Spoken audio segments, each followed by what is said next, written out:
আপনি কি কখনো ভেবে দেখেছেন ভাইফোঁটা আসলে কোথা থেকে শুরু হয়েছিল?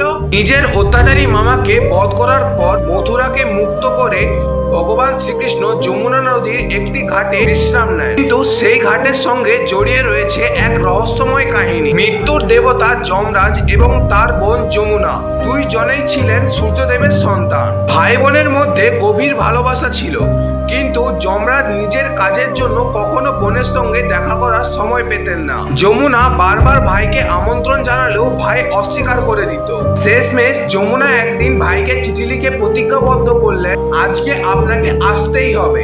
সেই দিন ছিল কার্তিক মাসের শুক্লপক্ষের তৃতীয়া, অর্থাৎ আমরা যেটা ভাইফোঁটা নামে জানি। সেই দিন যমুনা নিজের ভাইকে ফোঁটা দিলেন এবং নিজের ভালোবাসা দিয়ে সেবা করলেন। খুশি হয়ে যমরাজ বললেন, কি চাও? তার ভাইকে বললেন, আজকের দিনে যে ভাই বোনের বাড়ি গিয়ে সম্মান আর ভালোবাসা বোনকে দেবে, সে ভাই আর বোনের ওপর কোনোদিনও আপনার যমদূতের ভয় থাকবে না। তখন যমরাজ তথাস্তু বলেন, আর সেই থেকেই শুরু হয় ভাইফোঁটার প্রথা।